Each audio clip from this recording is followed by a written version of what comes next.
মা তুমি রাজি হলে আব্বু রাজি হয়ে যাবে, আর আমি বিয়ে করলে রিফাতকেই বিয়ে করবো। আন্টি, আপনি তো জরিমানার টাকা পেয়েই গেলেন, এখন কোনো ঝামেলা করে লাভ আছে?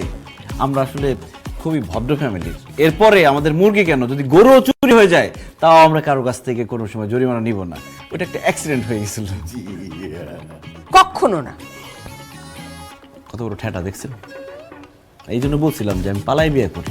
আপনি কিন্তু বলছেন যে না, প্রস্তাব নিয়ে যাই, সুন্দর করে রাজি হয়ে যাবে। এখন রাজি করান।